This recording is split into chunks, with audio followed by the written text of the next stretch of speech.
Programang ito ay rated SPG. Striktong patnubay at gabay ng magulang ang kailangan. Maaaring may masiselang tema, lengguwahe, karahasan, sexual, horror o droga na hindi angkop sa mga bata. Mga kapamilya, narito ang mga pinakamainit na tagpo sa FPJ's Batang Quiapo. Si David ang mapagdidiskatahan na Ramon sa pag-uwi nito sa mansyon dahil sa pagkakaalam nga ni Ramon na si David ay ang kanyang anak na si Tanggol.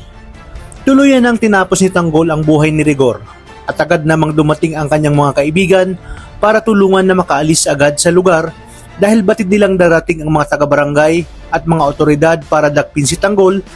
At matapos nga ito ay halos hindi makapaniwala si Marites na magagawa ito ni Tanggol kay Rigor. Dumating din si Tindeng at sinabi na alam niyang gagawin ito ni Tanggol dahil ngayon niya lang umano nakita na ganoon na lang kagalit si Tanggol kay Rigor. Ngunit ang pinagtataka ni Marites ay bakit ganoon na lamang ang galit ni Tanggol, gayong dapat alam na nito na hindi nito tatay si Rigor dahil kasama na nga ito ni Ramon sa mansyon.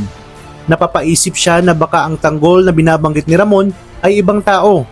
Sa kabilang banda, sa pagbalik ni Ramon sa mansyon ay sakto rin na naabutan niya si David na kararating lang. Walang ano-ano at sinalubong niya ito ng malakas na suntok.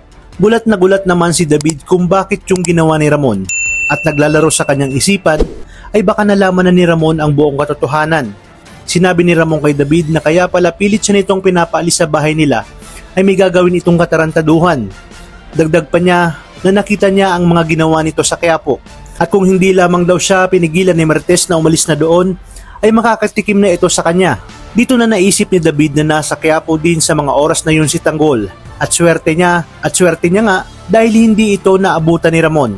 Dahil dito ay galit na galit si David dahil siya ang pinagbubuntungan ni Ramon sa kung anuman ang katarantaduhang pinagagawa ni Tanggol sa Quiapo. Kaya naman, sinabi niya sa kanyang sarili na kinakailangan niya ng gumawa ng paraan para mapigilan si Tanggol at walang ibang paraan kundi ang patayin niya ito.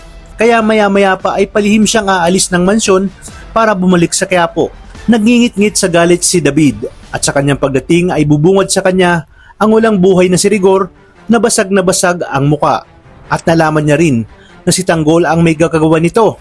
Binunot niya agad ang kanyang baril at galit na hinarap si Tanggol. Ngunit sinabi ng mga taong naroon na umalis na si Tanggol kasama ng kanyang mga kaibigan.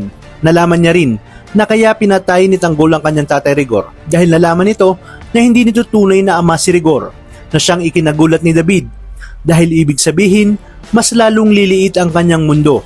Panigurado umanong hindi titigil si Tanggol hanggat hindi nito nakikilala kung sino ang kanyang tunay na ama. Labis siyang naghihinagpis at sinabi niya sa kanyang sarili na wala na siyang kakampi kaya kinakailangan niyang mapatay si Tanggol sa lalong madaling panahon. Ngunit mangyayari pa kaya ito sa oras na kumpirmahin ni Tess na impostor ang kinakasamang Tanggol ni Ramon. Talagang kapanapanabik ang mga susunod na tagpo sa teleseryeng ito. Kaya naman tuloy-tuloy ang pagsubaybay. Maraming salamat sa inyong panonood at pagpalain tayong lahat, kapamilya.